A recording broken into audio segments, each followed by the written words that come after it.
नमस्कार विद्यार्थी मित्र मैत्रिणींनो, केसागर पब्लिकेशनच्या केसागर करिअर अकॅडमी यूट्यूब चॅनलवरती तुमचं पुन्हा एकदा स्वागत आहे. येणारी अपकमिंग राज्यसेवा परीक्षा 2025 डिस्क्रिप्टिव्ह पॅटर्नसाठी आपण इथं लेक्चर सिरीज कंडक्ट करत आहोत. केसागर पब्लिकेशनतर्फे लेक्चर सिरीज पूर्णपणे मोफत आहे.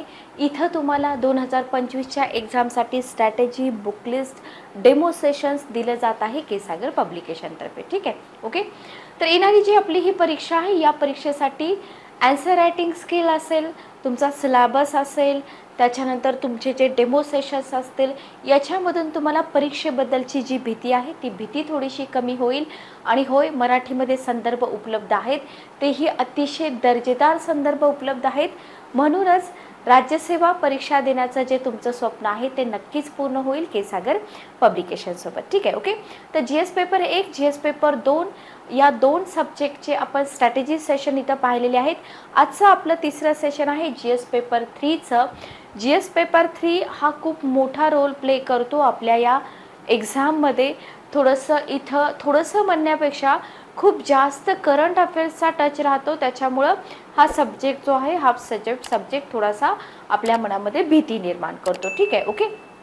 पण याची जर एक प्रॉपर स्ट्रॅटेजी आपण समजून घेतली तर तुम्हाला गोष्टी खूप जास्त सोप्या होऊन जातील. तर आपल्या केसागर पब्लिकेशनची जी पुस्तकं आहेत ना, फक्त स्पर्धा परीक्षेसाठीच, तर पदवी आणि पदव्युत्तर परीक्षा देणाऱ्या विद्यार्थ्यांसाठी सुद्धा आपली पुस्तकं इथं महत्त्वाची आहेत. तर पाहूया आपण GS पेपर 3ची स्ट्रॅटेजी काय आहे आणि त्याच्यासाठी तुम्ही कशा पद्धतीनं तयारी केली पाहिजेत. लक्षात घ्या, आपले जे हे व्हिडिओज आहेत, या व्हिडिओच्या लिंक तुम्हाला डिस्क्रिप्शन बॉक्समध्ये मिळतील. पुस्तकाच्या लिंक्स तुम्हाला डिस्क्रिप्शन बॉक्समध्ये मिळतील. डिस्क्रिप्शन बॉक्स नक्की चेक करत चला. सगळ्या गोष्टी तुम्हाला डिस्क्रिप्शन बॉक्समध्ये मिळून जातील. ठीक आहे, ओके. चला, तर GS पेपर 3 जेव्हा आपण बघतो ना, जनरल स्टडीज पेपर 3, याच्यामध्ये अर्थव्यवस्था असेल, इंटरनल सिक्युरिटी असेल, हे जे विषय आहेत ना छोटे छोटे, तर हे थोडेसे आपल्यासाठी नवीन आहेत. म्हणजे असं नाही की याचा अभ्यास आपण पूर्वी केलेला नाही आहे, पण इथं आपल्याला लिहायची उत्तरं, त्याच्यामुळं आपल्याला थोडीशी भीती निर्माण होते. तर आधी आपण काय करूया, आधी आपण कोर सब्जेक्ट्स बघूया. GS 3मध्ये कोर सब्जेक्ट कोणते आहेत? जसे आपण GS 2मध्ये कोर सब्जेक्ट बघितले होते, तसंच आपल्याला काय करायचं आहे, इथं GS 3मध्ये पण आपल्याला कोर सब्जेक्ट बघायचे आहेत. तर याच्यामध्ये कोर सब्जेक्टमध्ये तुमचा पहिला सब्जेक्ट येतो इकॉनॉमी. आता इकॉनॉमी आपण प्रिलियमला पण करतो, बरोबर आहे, पण प्रिलियमला आपण वस्तुनिष्ठ स्वरूपामध्ये प्रश्नांच्या दृष्टिकोनातून इकॉनॉमीचा अभ्यास करत असतो. लक्षात आलं. त्याच्यानंतर इथं तुमचा दुसरा कोर सब्जेक्ट येतो इंडियन ॲग्रिकल्चर. इंडियन ॲग्रिकल्चर याच्यामध्ये लँड रिफॉर्म्स आहेत. लँड रिफॉर्म्स आपण प्रिलियमसाठी पण करतो, पण इथं थोडंसं व्यापक स्वरूप आपल्याला लक्षात घ्यावं लागेल. त्याच्यानंतर फूड प्रोसेसिंग आहे, LPG रिफॉर्म्स आहेत आणि इन्फ्रास्ट्रक्चर आहे. हा सगळा भाग आपल्याला इथं कोर सब्जेक्टमध्ये, जो आपला ॲग्रिकल्चरचा भाग आहे, त्याच्यामध्ये कव्हर करावा लागतो. ठीक आहे. त्याच्यानंतर आहे इंटरनल सिक्युरिटी. खूप इंटरेस्टिंग असा हा टॉपिक आहे आणि तुम्ही सहज पूर्ण करू शकता, कारण का करंट अफेअर्समध्ये येतो आणि आपण एक नवीन जनरेशन म्हणून आपण हे सगळं वाचत असतो की काय आहे बाबा सायबर सिक्युरिटी, काय आहे आर्टिफिशियल इंटेलिजन्स, काय आहे ई गव्हर्नन्स, काय आहे वगैरे वगैरे. ठीक आहे, ओके. तर हे सगळं तुम्हाला इथे येऊन जातं. डिझास्टर मॅनेजमेंट हा पूर्वीही भाग होता आपल्या सिलेबसमध्ये, पण जसं की मी तुम्हाला वारंवार सांगते की पूर्वी फक्त आपल्याला इथं काय होतं, पूर्वी आपल्याला वस्तुनिष्ठ स्वरूपामध्ये क्वेश्चन सॉल्व्ह करायचे होते. आता तुम्हाला डिझास्टर मॅनेजमेंटवरती क्वेश्चनची उत्तरं लिहावी लागतील आणि डेफिनेटली तिथं स्टॅटिकचा भाग आपण घेतोच, पण करंटमध्ये पूर्ण जगामध्ये डिझास्टरशी रिलेटेड काही न्यूज असतील तर त्या पण तिथं तुम्हाला एक्झाम्पल स्वरूपामध्ये लिहाव्या लागतात. नेक्स्ट आहे एन्व्हायरमेंट इकॉलॉजी. याच्यासाठी आपलं बेस्ट बुक आहे योगेश नेतनकर सरांचं, तिथून तुमचा हा पार्ट कंप्लीट होतो. सायन्स टेक्नॉलॉजीसाठी जोगळेकर सरांचं पुस्तक आहे. म्हणजे यातले 2 कोर सब्जेक्ट जे आहेत ना, ते आपले 100% कव्हर होतात आपल्या 2 पुस्तकामधून. ठीक आहे, ओके. तर हा झाला तुमचा कोर सब्जेक्ट. कोर सब्जेक्ट करून इथंच आपण थांबणार नाही आहोत, आपल्याला सिलेबस पण डिकोड करायचा आहे, बरोबर. पण त्याच्या आधी या पेपरची स्ट्रॅटेजी कशी असली पाहिजे, तुम्ही कशी कराल प्रिपरेशन या पेपरसाठी. ठीक आहे, ओके. तर लक्षात घ्या, याच्यामध्ये जेव्हा आपण इकॉनॉमीवरती येतो, लक्षात घ्या, इकॉनॉमीसाठी स्टॅटिकचा भाग आपण करणार आहोत. आपलं नागेश गायकवाड सरांचं पुस्तक आहे किंवा तुम्ही देसले सरांचं पुस्तक वापरू शकता. पण हे झाले तुमचे बेसिकसाठी किंवा तुम्ही पूर्वपरीक्षेसाठी. पण जेव्हा तुम्ही मुख्य परीक्षेसाठी याल ना, तर मुख्य परीक्षेसाठी तुम्हाला इथं Indian economy by Ramesh Singh. आता रमेश सिंग सरांचं हे पुस्तक UPSCचे विद्यार्थी वापरतात. ठीक आहे, MPSCच्या विद्यार्थ्यांना लँग्वेजचा प्रॉब्लेम येऊ शकतो, पण थोडीशी मेहनत आपल्याला इथं घ्यावी लागेलच. सो रमेश सिंग सरांचं पुस्तक तुम्ही वापरू शकता.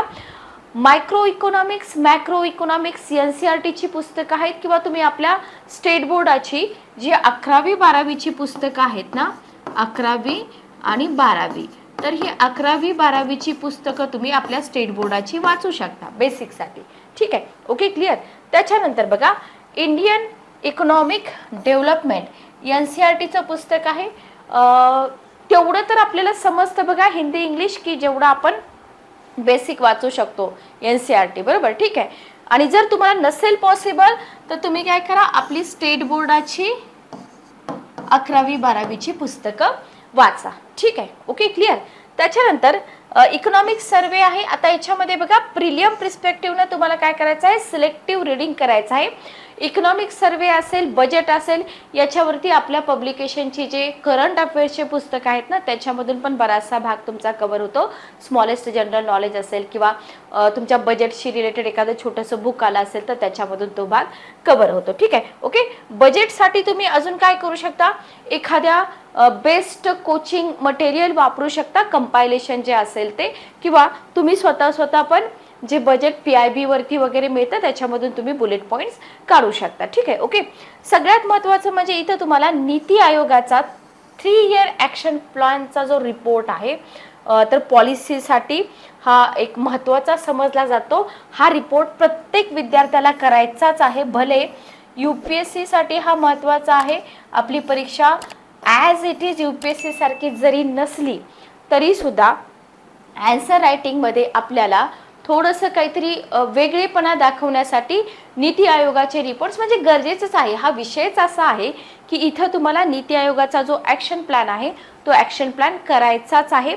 आणि जसं शक्य होईल तसं आपल्या केसागर पब्लिकेशनच्या YouTube चॅनलवरती तुम्हाला हे लेक्चर्स मोफत दिले जातील. फक्त तुम्ही जास्तीत जास्त विद्यार्थ्यांपर्यंत लेक्चर शेअर करा. चॅनलवरती नवीन असाल तर चॅनलला सबस्क्राईब करा, बेल नोटिफिकेशन ऑन करा, म्हणजे लेक्चरच्या नोटिफिकेशन तुम्हाला मिळतील. ठीक आहे, तर हा स्टॅटिकचा पार्ट झाला. लक्षात घ्या, हा सगळा स्टॅटिकचा पार्ट आहे. याच्यानंतर करंट अफेअर्ससाठी तुम्हाला काय करायचं आहे, अगेन तुम्ही द हिंदू वापरू शकता. बघा, बिझनेस स्टँडर्ड आहे, द हिंदू आहे, लाईव्ह मिंट आहे, इंडियन एक्सप्रेस आहे, बरेच न्यूजपेपर आहेत. ठीक आहे, आता काही विद्यार्थी न्यूजपेपर न वापरता मॅगझिन पण वापरू शकतात. कुरुक्षेत्र आहे, योजना आहे, बरीच मॅगझिन आहे जे UPSCचे विद्यार्थी वापरतात. तुम्हाला जर लँग्वेजचा प्रॉब्लेम येत नसेल तर तुम्ही हे मॅगझिन वापरू शकता. मराठीमध्ये आपलं योजना मॅगझिन आहे, ते देखील तुम्ही वापरू शकता. ठीक आहे, ओके. तर द हिंदू मधले आर्टिकल्स तुम्ही करू शकता. Internet for understanding concepts. ठीक आहे, आता हे काही नवीन सांगायची गरज नाहीये. एखादी कॉन्सेप्ट तुम्हाला नाही समजली, तुम्ही पटकन गुगल सर्च करू शकता, त्याचा अर्थ तुम्ही लिहून घेऊ शकता. लक्षात घ्या, पेपरमध्ये ना तुम्हाला काय समजलंय, पुस्तकी भाषा वापरण्याच्या ऐवजी तुम्हाला काय समजलं हे मांडणं खूप जास्त महत्त्वाचं असतं, बरोबर. तर तुम्ही याच्यामधल्या काही कॉन्सेप्ट आहे ज्या तुम्हाला समजल्या नाहीत. उदाहरणार्थ ब्लॉकचेन टेक्नॉलॉजी असेल तर ब्लॉकचेन टेक्नॉलॉजी तुम्हाला वाचून समजली नाही, तुम्ही YouTubeवरती सर्च करा. एखाद्या शाळेच्या विद्यार्थ्याला समजेल इतक्या सोप्या पद्धतीने व्हिडिओज तुम्हाला YouTubeवरती मिळून जातील. ठीक आहे, ओके. आणि बाकी करंट अफेअर्ससाठी तुम्ही कोणतंही सिलेक्टेड एखादं कोचिंग मटेरियल वापरू शकता किंवा जसं की युनिक अकॅडमीचे पण मॅगझिन येतात UPSCचे मराठीमध्ये, ते तुम्ही वापरू शकता. ठीक आहे, तर बेस्ट ऑप्शन आहे हा.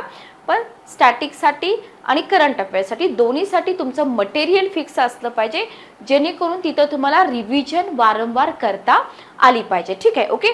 तर सम सिलेक्टिव्ह कोचिंग कंपायलेशन किंवा आर्टिकल्स तुम्ही इथं वापरा, पण कॉन्सेप्ट तुमच्या क्लिअर होण्यासाठी तुम्ही YouTubeचा आधार घेऊ शकता. नेक्स्ट बघा, आता इथं तुम्हाला मी एक क्वेश्चन घेतलेला आहे इकॉनॉमीवरती. तर हा झाला आपला इकॉनॉमीचा पार्ट, बरोबर. कोर पार्ट्स मधला आपण इकॉनॉमीचा पार्ट बघितला. एक क्वेश्चन आहे, हा क्वेश्चन आहे 2023चा. UPSC 2023ला हा क्वेश्चन विचारला होता. क्वेश्चन काय विचारला होता बघा. आता आपण पाठीमागच बोललेलो आहे की आपल्या परीक्षेमध्ये सेम टू सेम UPSC सारखे क्वेश्चन जरी असले तरी तुम्हाला तितक्या डीपमध्ये नाही जायचं आहे, बरोबर. आता इथं क्वेश्चन काय आहे की भारतीय अर्थव्यवस्थेत डिजिटलायझेशनची स्थिती काय आहे. बघा, क्वेश्चन इकॉनॉमीवरतीच आहे म्हणून मी इथं घेतलेला आहे. तर हा क्वेश्चन विचारला की आपल्या भारताच्या अर्थव्यवस्थेमध्ये डिजिटलायझेशनची स्थिती काय आहे, बरोबर. या संदर्भात ज्या अडचणी आहेत त्या अडचणी तपासा. जस्ट एक मिनिट थांबा. तर इथं ज्या अडचणी आहेत त्या अडचणी तपासा आणि त्याच्यावरती सुधारणा पण सुचवा. क्वेश्चनचे जर पार्ट्स तुम्ही बघितले तर सगळ्यात महत्त्वाचं म्हणजे आपल्या भारताची जी अर्थव्यवस्था आहे त्या अर्थव्यवस्थेमध्ये डिजिटलायझेशनची स्थिती, म्हणजे इथं तुम्हाला डिजिटलायझेशन म्हणजे काय हे आधी माहीत असलं पाहिजे, बरोबर. त्याच्यानंतर तुम्ही लिहिणार की आपल्या भारताच्या अर्थव्यवस्थेमध्ये त्याची स्थिती काय आहे. त्याच्यानंतर या डिजिटलायझेशनमध्ये आपल्या अर्थव्यवस्थेमध्ये काय अडचणी येत आहेत, बरोबर. अडचणी तुम्ही लिहिताय, कोणत्याही अडचणीवरती सोल्युशन असते तर सोल्युशन इथं तुम्ही मांडाल. म्हणजे तुमचं हे जे आन्सर आहे 3 पार्टमध्ये विभागतं आणि हे तिन्ही पार्ट तुम्हाला लिहिता आले पाहिजेत. लक्षात घ्या, तिन्ही पार्ट तुम्हाला लिहिता आले पाहिजेत. तर तिथं तुमचं जे प्रेझेंटेशन आहे ते आपण बेस्ट प्रेझेंटेशन असं इथं आपण म्हणू शकतो. Okay, clear. आय होप तुम्हाला इथंपर्यंत समजलं असेल. आता इथं जेव्हा तुम्ही इंट्रोडक्शन लिहाल ना, नेहमी जर क्वेश्चनचे पार्ट समजले ना तर आपल्याला इंट्रोमध्ये काय लिहायचं ते समजतं. तर इथं तुम्हाला भारतीय अर्थव्यवस्थेच्या डिजिटलायझेशनबद्दल थोडक्यात लिहायचं, कारण का त्याची स्थिती आपल्याला विचारली ना, काय विचारलंय त्याच्याबद्दल थोडक्यात लिहायचं असतं इंट्रोमध्ये. सेकंड बघा, जो बॉडी पार्ट असतो ना आन्सरचा त्याच्यामध्ये तुम्हाला काय लिहायचं आहे. आता आपल्याला काय विचारलंय, स्थिती विचारली, बरोबर. तर इथं तुम्हाला भारतीय अर्थव्यवस्थेतील डिजिटलायझेशनच्या स्थितीबद्दल लिहायचं आहे. इथं डिजिटलायझेशन बद्दल लिहिलं, बरोबर. पण कुठलं डिजिटलायझेशन, अर्थव्यवस्थेमधलं डिजिटलायझेशन, बरोबर. याच्या संदर्भात येणाऱ्या अडचणी आपल्याला विचारलेत आणि सुधारणा पण विचारलेल्या आहेत. तर हा होईल तुमचा बॉडी पार्ट. हे तुमच्या आन्सरचा मेन बॉडी पार्ट, बरोबर. आणि त्याच्यानंतर काय लिहायचं आपल्याला, योग्य निष्कर्ष लिहायचे. आन्सर संपवताना जे आपण निष्कर्ष लिहितो ते नेहमी बॅलन्स असले पाहिजेत, हे आपण पाठीमागं पण बोललेलो आहोत. एवढं सोपं आहे. आणि हा 23चा क्वेश्चन आहे. जास्त अवघड आहे का नाही. डिजिटलायझेशन, डिजिटल युग हे आपण न्यूजपेपरमध्ये कायम वाचतो की नाही. म्हणजे तुम्ही जरी डिस्क्रिप्टिव्ह पॅटर्न याच्या आधी नसला तरी करंट अफेअर्स तरी तुम्ही करताय ना, वाचताय तुम्ही न्यूजपेपर वगैरे. लक्षात आलं, क्लिअर. तर आता इथे जर आपण बघितलं बघा, डिजिटलायझेशनची जी डेफिनेशन आहे ती तुम्ही तुमच्या पद्धतीनं कशीही लिहू शकता, बरोबर. पण इथं अर्थव्यवस्था म्हटलंय हे फक्त विसरू नका. तर डिजिटलायझेशन ही अर्थव्यवस्था आणि समाजाच्या विविध पैलूमध्ये कशासाठी, परिवर्तन करण्यासाठी डिजिटल तंत्रज्ञान वापरण्याची प्रक्रिया आहे, बरोबर. अतिशय साध्या सोप्या शब्दामध्ये सांगितलंय. काय आहे डिजिटलायझेशन, अर्थव्यवस्था आणि समाजाचे विविध पैलू आहेत त्याच्यामध्ये काय करणार आहे, परिवर्तन करणार आहे. त्याच्यासाठी वापरली जाणारी ही एक तंत्रज्ञान प्रक्रिया आहे, बरोबर. नागरिक आणि व्यवसायांची अधिक कार्यक्षमता, त्याच्यानंतर नाविन्य, समावेश, सक्षमीकरण सक्षम करू शकतं, बरोबर. या डिजिटलायझेशनमुळे काय होईल, व्यवसायामध्ये अधिक कार्यक्षमता वाढेल, नाविन्य निर्माण होईल, बरोबर, सक्षमीकरण होईल. तर हे तुम्हाला इथे लिहायचं आहे. मग भारतामध्ये जर आपण बघितलं, आता स्पेशली तुम्हाला काय म्हटलंय, भारताच्या अर्थव्यवस्थेमध्ये. तर भारतामध्ये अलीकडच्या वर्षामध्ये डिजिटलायझेशनची काय होत आहे, झपाट्याने वाढ होत आहे.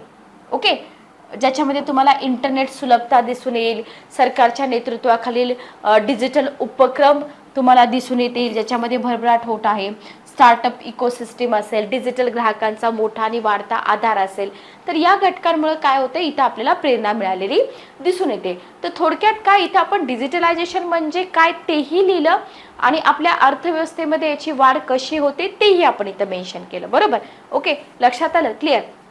आता आपल्या क्वेश्चनचा पार्ट काय होता बघा, की स्थिती काय आहे, बरोबर. स्थिती काय आहे आता ते तुम्हाला मेन्शन करायचं आहे.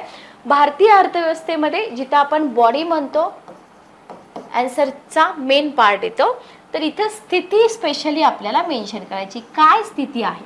ओके, तर तुम्हाला आता बघितलं असेल की इंडेक्स येतात बघा, की बाबा भारतामध्ये इंटरनेटचा वापर वाढलेला आहे का, मग तो ग्रामीण भागात वाढलाय का, शहरी भागात वाढलाय का, बरंच, किंवा ग्रामीण भागापर्यंत इंटरनेट पोहोचलेला आहे वगैरे वगैरे.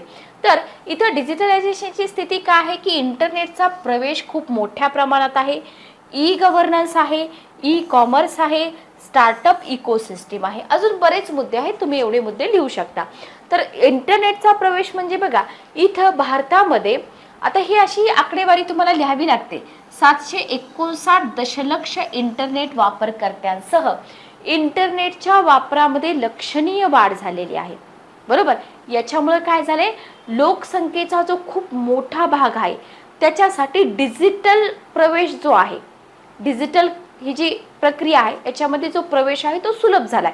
जर इंटरनेटच नसेल तर ते पॉसिबल होईल का, नाही होणार. तर हा मुद्दा तुम्ही लिहू शकता. त्याच्यानंतर आहे ई गव्हर्नन्स. सरकारच्या डिजिटल इंडिया कार्यक्रमाने काय झालेलं आहे, डिजिटलायझेशनला चालना देण्यासाठी, तसेच इथं तुम्हाला सेवा वितरणात वाढ करण्यासाठी, प्रशासनामध्ये ट्रान्सपरन्सी वाढविण्यासाठी महत्त्वपूर्ण भूमिका बजावली. कशानं, या डिजिटल इंडिया कार्यक्रमानं. ठीक आहे, आधार असेल, आता हे डिजिटल इंडिया कार्यक्रमच आपल्याला माहीत नसतात. बरोबर, आधार आहे, ई गव्हर्नन्स प्लॅटफॉर्म आहे, बरोबर, डिजिटल पेमेंट सिस्टीम आहे, यांच्यासारखे जे उपक्रम आहेत ना, हे व्यापक प्रमाणामध्ये यांना मान्यता मिळालेली आहे. लक्षात आलं, क्लिअर. त्याच्यानंतर ई कॉमर्स आहे, अनेक देशी प्लॅटफॉर्म आणि जागतिक दिग्गज कार्यरत असून भारताचा ई कॉमर्स उद्योग जो आहे तो वाढत आहे आणि यानं काय केलेलं आहे, व्यवसाय आणि ग्राहकांसाठी नवनवीन संधी निर्माण केलेल्या आहेत. ही आहे डिजिटलायझेशनमुळे आपल्या भारताची स्थिती, की काय झालंय डिजिटलायझेशन झाल्यामुळे आपल्या भारतामध्ये. लक्षात आलं तुमच्या, जे आपल्याला विचारले. त्याच्यानंतर आहे स्टार्टअप इकोसिस्टीम. बघा, भारताच्या डिजिटल परिवर्तनामुळे काय झालेलं आहे, फिनटेक असेल, एज्युटेक असेल, हेल्थटेक असेल, बरेच काही क्षेत्रामध्ये अनेक नाविन्यपूर्ण कंपन्या ज्या आहेत त्या उदयाला येत आहेत आणि इथं इकोसिस्टीमच्या वाढीला, एक स्टार्टअप इकोसिस्टीमच्या वाढीला एक काय झालेली आहे, चालना मिळालेली आहे.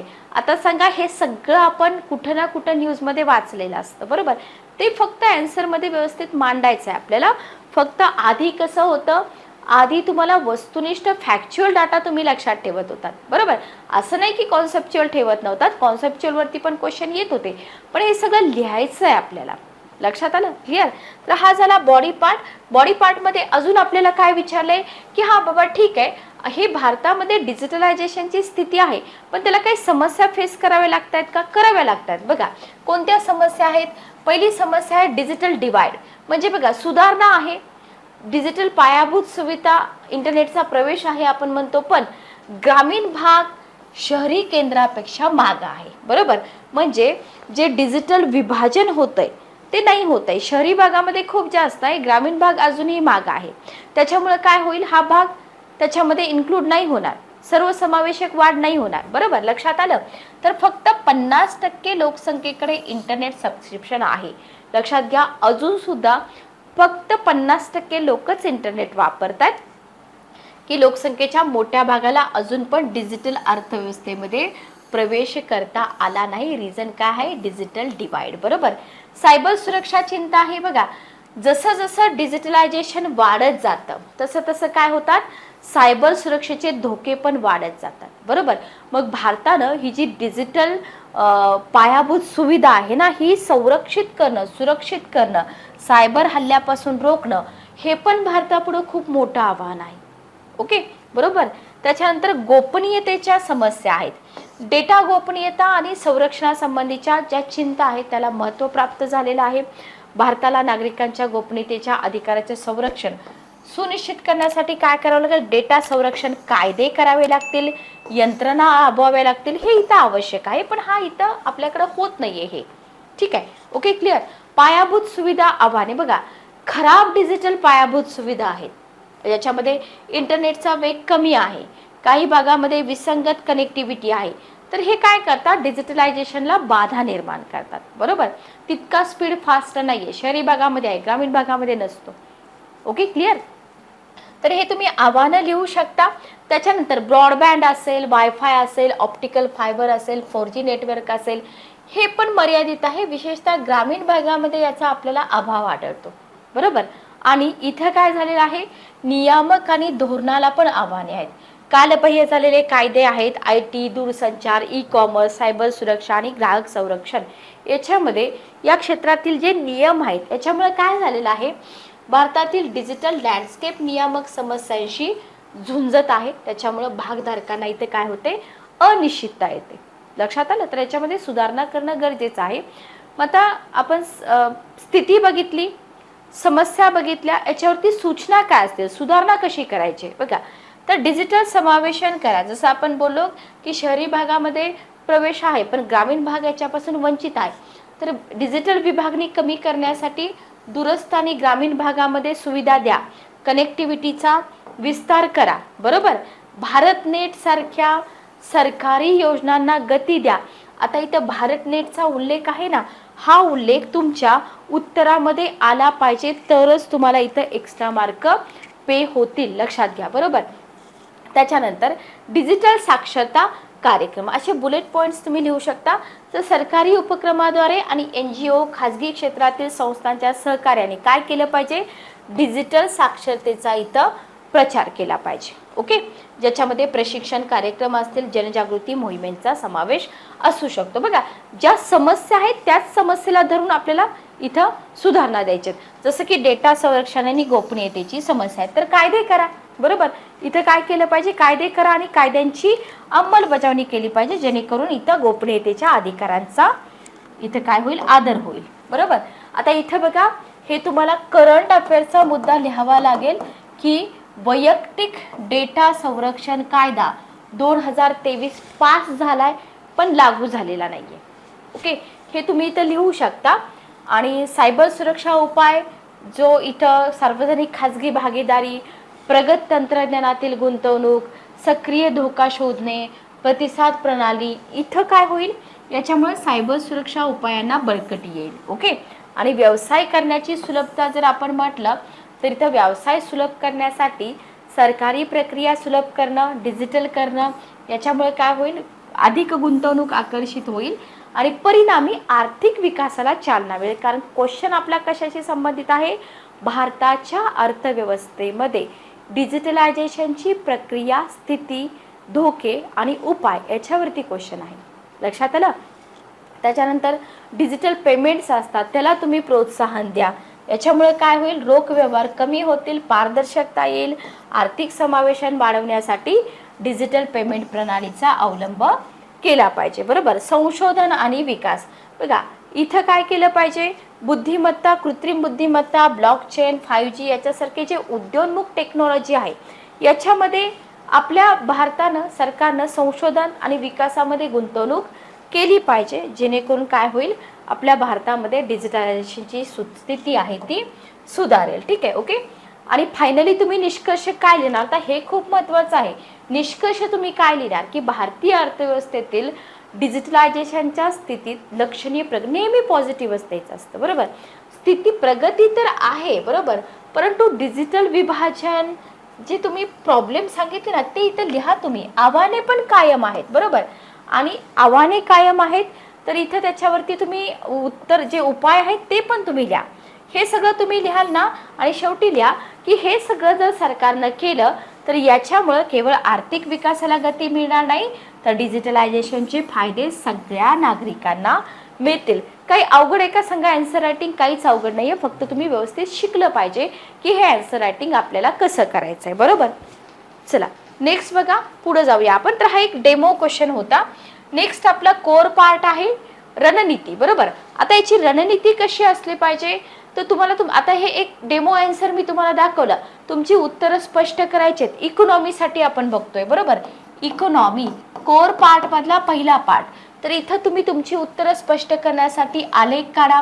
उदाहरणार्थ 4-5 वर्षासाठीचा GDP पॅटर्न असेल, 3-4 वर्षासाठीची FDI गुंतवणूक असेल, आलेख काढा. खूप चांगले मार्क्स तुम्हाला इथे मिळतील.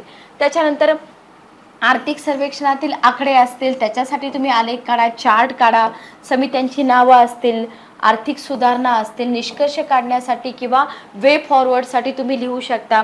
त्याच्यानंतर भारताच्या 5 ट्रिलियनच्या उद्दिष्टाप्रमाणे जे काही ताजे सर्वेक्षण आहेत, बजेटमधील कीवर्ड आहेत, ते तुम्ही तुमच्या आन्सरमध्ये टाका. आणि नेहमी बॅलन्स, जसं आत्ता आपण बॅलन्स आन्सर सांगितलं की बाबा प्रगती होते डिजिटलायझेशनमध्ये, पण काही आव्हानं पण कायम आहेत आणि ती जर आव्हानं तुम्ही दूर केली तर इथं खूप जास्त फायदा होईल. ओके. प्रश्नासाठी GDP वाढीला आकार दिला गेला आहे वगैरे वगैरे. ठीक आहे. तर दोन्ही बाजू लिहा, पॉझिटिव्ह पण लिहा, निगेटिव्ह पण लिहा. नीती आयोगाचे जे अहवाल आहेत, ॲक्शन प्लॅन आहेत, त्याचा जो डेटा आहे त्याचा डेटा तुम्ही चांगल्या पद्धतीनं वापरा तुमच्या आन्सर रायटिंगसाठी. ठीक आहे. Okay, clear. चला, नेक्स्ट आपला कोर पार्ट आहे इंडियन ॲग्रिकल्चर. इंडियन ॲग्रिकल्चर अर्थव्यवस्थेच्या दृष्टिकोनातून इथं आपल्याला करायचं आहे. तर याच्यामध्ये तुम्हाला काय आहे, याच्यामध्ये तुम्ही द हिंदू वापरू शकता, सम सिलेक्टिव्ह मटेरियल वापरू शकता, बरोबर आहे.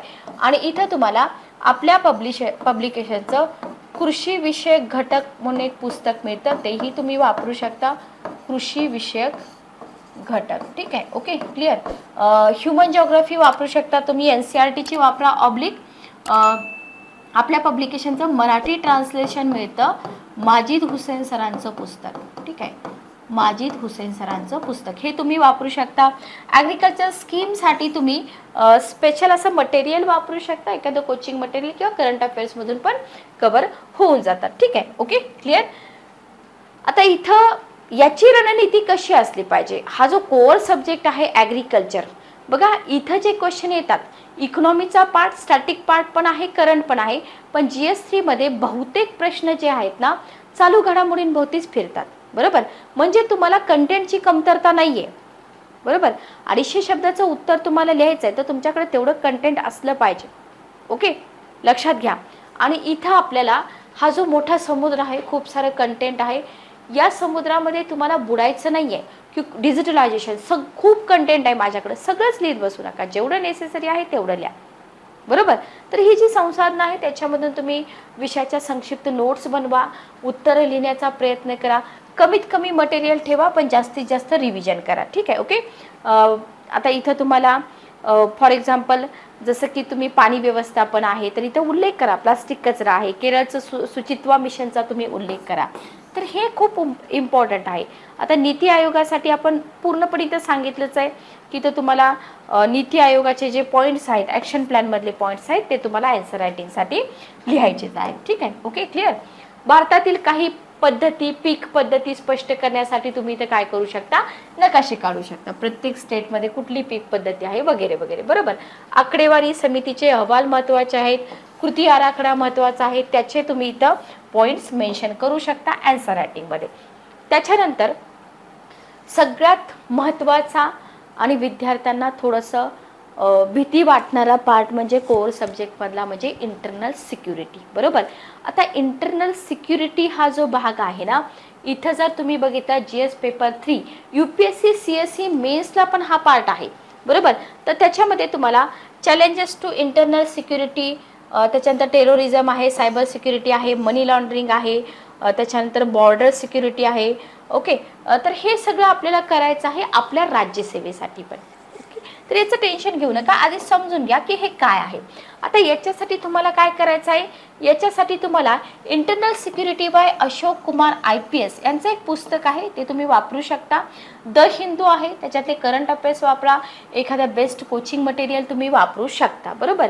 तर इथं तुमची रणनीती कशी असली पाहिजे, तर याच्यामध्ये सायबर सुरक्षा, दहशतवाद, संघटित गुन्हेगारी, त्याच्यानंतर मनी लॉन्ड्रिंग, वामपंथी अतिरेक, हे जे तांत्रिक संज्ञा आहेत ना, या संज्ञा तुमच्या आधी स्पष्ट असल्या पाहिजेत, त्या तुम्ही गुगलवरून पण सर्च करू शकता. आणि या व्याख्या स्पष्ट असल्या पाहिजेत, याचं एक मटेरियल तुमच्याकडे रेडी असलं पाहिजे, बरोबर. सीमा सुरक्षेवरचे जे प्रश्न आहेत याच्यासाठी तुम्हाला भारताचा नकाशा प्रॉपर काढता आला पाहिजेत, माहीत असलं पाहिजे. जिथं शक्य असेल तिथं तुम्ही तथ्य आणि आकडे पण वापरले पाहिजेत. उदाहरणार्थ, भारताचा किती टक्के भाग नक्षलवादाने व्यापलेला आहे, ओके, प्रभावित आहे. सुरक्षा सुधारणांसाठी समित्यांची नावं तुम्हाला इथं माहीत असली पाहिजेत. तर फक्त डेफिनेशन माहीत असून चालत नाही, तथ्ये, आकडे, नकाशे, टक्केवारी हे सगळंच तुम्हाला तिथं सांगता आलं पाहिजे. तर ही बेस्ट रणनीती आहे इंटरनल सिक्युरिटीसाठी. ठीक आहे. Okay, clear. बघा इथं डिझास्टर मॅनेजमेंट आहे. डिझास्टर मॅनेजमेंटसाठी इतकं काही टेन्शन घ्यायची गरज नाही, समजतं ते वाचलं की. तर योजना मासिकामधून तुमचं हे कव्हर होईल. फंडामेंटल रीडिंग तुम्ही CBSEच्या पुस्तकातून करू शकता आणि बाकी तुम्ही योजना मॅगझिन वाचा किंवा एखाद्या एक कोचिंगचं मटेरियल तुम्ही वापरा. तर इथं आपल्याला आपल्या उत्तराचं समर्थन करण्यासाठी काय करायचं आहे, तर प्रॉपर नकाशे काढायचे आहेत. ठीक आहे, ओके, क्लिअर. नेक्स्ट बघा, एन्व्हायरमेंट आणि इकोलॉजी. तर हा हलका फुलका सब्जेक्ट आहे. पूर्वी पण आपण प्रिलिमसाठी केलेला असतो, तर हा सब्जेक्ट आपल्यासाठी सोपा जातो आणि याच्यासाठी बेस्ट बुक पण आपलं आहे, संपूर्ण परिस्थिती जैवविविधता हवामान बदल, योगेश नेतनकर सर, केसागर पब्लिकेशन आणि करंट अफेअर्स तुम्ही एखाद्या मॅगझिनमधून वगैरे कव्हर करू शकता. ठीक आहे, ओके, क्लिअर. तर इथं बघा, आता इथं तुमची रणनीती कशी असली पाहिजेत, तर इथं सुद्धा तुम्हाला आकडेवारी वापरायचीच आहे, बरोबर. एन्व्हायरमेंट इकोलॉजीमध्ये पण उदाहरणार्थ वायू प्रदूषण आहे, वायू प्रदूषणाचे जे स्रोत आहेत किती टक्के आहेत किंवा भारताला किती टक्के भाग पुरामुळे प्रभावित होतो, तर हे तुम्हाला उल्लेख करता आला पाहिजेत. किंवा पाणथळ जागा असतील, वायू प्रदूषणासाठी मुख्य शहरं असतील, याच्यासाठी तुम्ही नकाशा ड्रॉ करा. जिथं शक्य असेल तिथं घटना किंवा इतर माहिती समजावून सांगा, बरोबर. एक इथं विभाग आहे की जिथं म्हणजे हा एक कोर पार्ट आहे आपल्या पेपरचा, की जिथं तुम्हाला चालू समस्यांशी संबंधित प्रश्न विचारले गेले तरीही आपल्याला मूलभूत गोष्टी माहीत असल्या पाहिजेत. लक्षात घ्या, जोपर्यंत तुम्ही स्टॅटिक क्लिअर करत नाही, नेतनकर सरांचं पुस्तक वापरा, स्टॅटिक सगळं तुमचं क्लिअर होऊन जाईल. इव्हन त्याच्यामध्ये करंटचा भाग पण इन्क्लुडेड आहे. ठीक आहे, तरीही आपल्याला इथं मूलभूत गोष्टी ज्या आहेत ना, या मूलभूत गोष्टी माहीत असणं आवश्यक आहे. विषयाचा पाया जो आहे तो मूळ आपल्याला समजला पाहिजे. घडलेल्या घडामोडींबद्दल नेहमी जागरूक आपण असलं पाहिजे. आता इथं ज्या घटना आहेत, प्रक्रिया आहेत स्पष्ट करण्यासाठी इथं तुम्हाला फ्लो चार्ट वापरावे लागतील, आकृत्या वापरावे लागतील, टक्केवारीसाठी तुम्हाला इथं मॅप वगैरे काढावे लागतील. ठीक आहे, ओके, हे लक्षात ठेवा रणनीतीमध्ये. त्याच्यानंतर आहे सायन्स अँड टेक्नॉलॉजी. हा सब्जेक्ट करंट अफेअर्समधून खूप चांगला समजतो आणि स्टॅटिकसाठी कधीही मूळ जे असतं ना विषयाचं, तो स्टॅटिकचा पार्ट तुमचा कव्हर होतो. आधुनिक भारतातील विज्ञान आणि तंत्रज्ञान, doctor Pramod Jogalekar sir, K'Sagar publication, विद्यार्थी प्रिय पुस्तक. इथून तुमचा स्टॅटिकचा सगळा भाग कव्हर होईल. रिलेव्हंट कंपायलेशन वापरा, द हिंदू पेपर वाचा. स्पेस डेव्हलपमेंटसाठी तुम्ही इस्रोची वेबसाईट वापरू शकता, तिथं तुम्हाला सगळ्या अचिव्हमेंट्स एकत्र मिळून जातील, मिस होणार नाहीत. ठीक आहे, ओके, बुकलिस्ट तुम्हाला इथे मिळून जाते. आता याच्यामध्ये याची रणनीती कशी असली पाहिजे बघा. भीती वाटते विद्यार्थ्यांना, कारण का माहिती का, एक असं समजलं जातं की कंप्लीट पुस्तक याचं नाही आहे, पण आपण जोगळेकर सरांचं पुस्तक वापरू शकतो, बरोबर. Okay, science technology. आणि अजून एक तुमचा इथं सगळ्यात प्लस पॉईंट काय आहे की बाबा याचे प्रश्न चालू घडामोडींभोवती खूप फिरतात, बरोबर. त्याच्यामुळे तुम्ही स्टॅटिकचं पुस्तक, जोगळेकर सरांचं पुस्तक आणि करंट अफेअर्स तुमचा हा पार्ट इथून कव्हर होऊन जाईल. आणि नवीन नवीन पुस्तकं आपल्या पब्लिकेशनची येतील 2025साठी, सो टेन्शन घेऊ नका. तर इथं बातम्यामध्ये वारंवार बोलल्या जाणाऱ्या ज्या वैज्ञानिक संज्ञा असतील, तंत्रज्ञान असेल, याची नोंद घ्या, कारण याच्याशी रिलेटेडच क्वेश्चन असतात. जसं की आर्टिफिशियल जनरल इंटेलिजन्स असेल, ब्लॉकचेन असेल, मशीन लर्निंग असेल, क्रिप्टोकरन्सी असेल, तर या संज्ञा समजून घ्या, कारण हे तुम्ही जितकं पेपरमध्ये पुट कराल एक्झाम्पलच्या स्वरूपामध्ये, तेवढं समोरच्या परीक्षकाला लक्षात येईल की बाबा हा विद्यार्थी अपडेटेड आहे. ओके, आता इथं त्यांना समजून घेण्यासाठी काय करावं लागेल, इंटरनेट वापरावं लागेल, बरोबर. ह्या संज्ञा तुम्हाला समजून घ्यायच्यात, इंटरनेट वापरा. इतकं सुंदर स्पष्टीकरण करणारे व्हिडिओ आहेत की शाळेच्या विद्यार्थ्याला पण समजतील, मग आपल्याला का नाही समजणार. मग जर एकदा का आपल्याला ह्या कॉन्सेप्ट समजल्या तर ते आपण लिहू शकतो ना.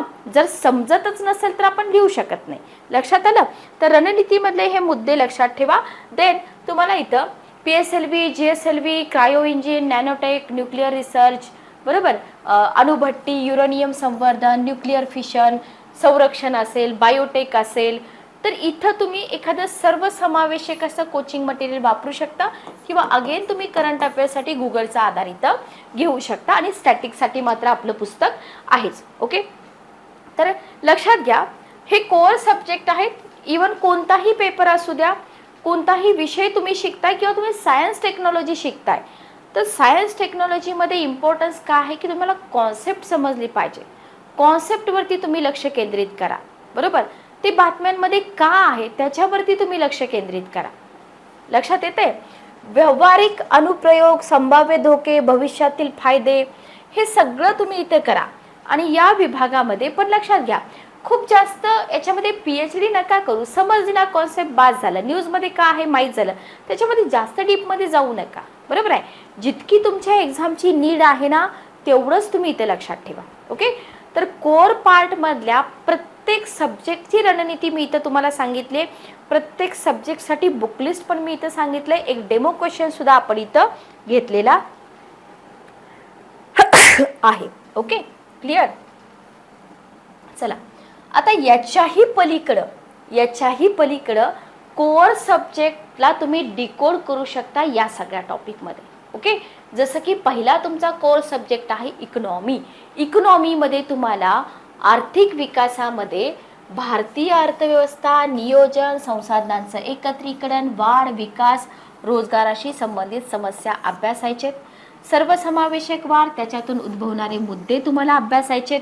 सरकारी अर्थसंकल्प, भारतातील जमीन सुधारणा, अर्थव्यवस्थेत उदारीकरणाचे परिणाम, औद्योगिक धोरणातील बदल, त्यांचा औद्योगिक वाढीवर होणारा परिणाम, त्याच्यानंतर पायाभूत सुविधा जसं की ऊर्जा, बंदरे, रस्ते, विमानतळ, रेल्वे, हे सगळं गुंतवणूक मॉडेल, हे सगळं तुम्हाला कुठं अभ्यासावं लागतं? इकॉनॉमी हा जो आपला कोर पार्ट येतो ना त्याच्यामध्ये. आतापर्यंत आपण सेशनमध्ये काय बघितलं? आपण GS पेपर 3 मधले कोर पार्ट्स बघितले. त्या कोर पार्टसाठी आपण सोर्सेस सांगितले की तुम्हाला कोणते सोर्सेस वापरायचे. त्याच्यानंतर रणनीती सांगितली की कशा पद्धतीने तुम्हाला हा पार्ट कव्हर करायचा आहे. आता हा आहे त्याचा सिलेबस जो आपण डिकोड करून सांगतो की हे सगळे सब पॉईंट तुम्हाला त्याच्यामध्ये कव्हर करायचे. ॲग्रिकल्चरमध्ये तुम्हाला देशाच्या आपल्या विविध भागामध्ये प्रमुख पिकांच्या पीक पद्धती, विविध प्रकारचं सिंचन प्रणाली असेल, कृषी उत्पादनांची वाहतूक, विपणन समस्या, संबंधित अडचणी असतील जे क्वेश्चनमध्ये विचारतात. शेतकऱ्यांच्या मदतीसाठी तंत्रज्ञान काय आहे, प्रत्यक्ष अप्रत्यक्ष शेती अनुदान असेल, किमान आधारभूत किमतीशी संबंधित समस्या असतील, सार्वजनिक वितरण प्रणाली असेल, उद्दिष्ट, कार्यप्रणाली, मर्यादा, सुधारणा, बफर स्टॉक आणि अन्न सुरक्षा समस्या असेल, तंत्रज्ञान मोहिमा असतील, प्राणीपालनाचं अर्थशास्त्र असेल, भारतातील अन्न प्रक्रिया असेल, संबंधित उद्योग असतील, व्याप्ती आणि महत्त्व असेल, स्थान, अपस्ट्रीम, डाऊनस्ट्रीम, पुरवठा साखळी व्यवस्थापन, हे सगळं आपल्याला इथं अभ्यासावं लागतं. कशामध्ये? ॲग्रिकल्चरमध्ये. ओके, क्लिअर, समजलं. तर या गोष्टी इथं तुम्हाला डिकोड करून द्याव्या लागतात. विज्ञान तंत्रज्ञानामध्ये तुम्हाला दैनंदिन जीवनातला विकास असेल, त्यांचे अनुप्रयोग, प्रभाव, भारतीयांची उपलब्धती काय आहे, स्वदेशीकरण आणि नवीन तंत्रज्ञान काय आहे, IT, अंतराळ, संगणक, रोबोटिक्स, नॅनो तंत्रज्ञान, जैव तंत्रज्ञान, याच्यामध्ये जागरूकता, बौद्धिक संपदा अधिकाराशी संबंधित समस्या, हे सगळं तुम्हाला विज्ञान आणि तंत्रज्ञानामध्ये अभ्यासावं लागतं.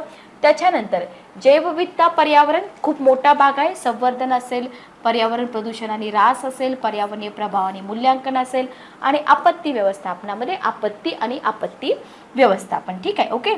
तर अंतर्गत सुरक्षामध्ये तुम्हाला विकास आणि अतिरेकी प्रसार असेल, अंतर्गत सुरक्षेसाठी आवाहन निर्माण करण्याबाबत बाह्य राज्य आणि गैरराज्यांची भूमिका असेल, संप्रेषण नेटवर्क, अंतर्गत सुरक्षेसाठी आव्हाने असतील, याच्यामध्ये मीडिया आणि सोशल नेटवर्किंग साईटची भूमिका, सायबर सुरक्षेची मूलभूत माहिती, मनी लॉन्ड्रिंग, सीमाभाग सुरक्षा आव्हानं आणि त्याचं व्यवस्थापन, संघटित गुन्हेगारी, दहशतवादाशी संबंध असेल, विविध सुरक्षा एजन्सी असतील आणि त्यांचे आदेश असतील, हे सगळं तुम्हाला बीट टू बीट काय करावं लागेल? कव्हर करावं लागेल. लक्षात घ्या. तर हा आहे आपला GS पेपर 3चा सिलेबस. आय होप तुम्हाला समजला असेल. तर आपली जी पुस्तकं आहेत, पुस्तकं तुम्हाला आपल्या ऑफिशियल वेबसाईटवरती मिळतील, ॲमेझॉन, फ्लिपकार्टवरती पण मिळतील. इतर व्हिडिओच्या लिंक तुम्हाला डिस्क्रिप्शन बॉक्समध्ये मिळत आहेत. पुस्तकाच्या लिंक डिस्क्रिप्शन बॉक्समध्ये आहेत. आणि ही सगळी पुस्तकं फक्त स्पर्धा परीक्षा नाहीच, तर पदवी आणि पदव्युत्तर परीक्षा देणाऱ्या विद्यार्थ्यांसाठी सुद्धा महत्त्वाचे आहेत. तर सेशन कसं वाटलं कमेंट करून नक्की सांगा. तुमच्या अडचणी, तुमच्या शंका डेफिनेटली तुम्ही विचारू शकता. भेटूया आपल्या नेक्स्ट सेशनमध्ये. Good day, take care.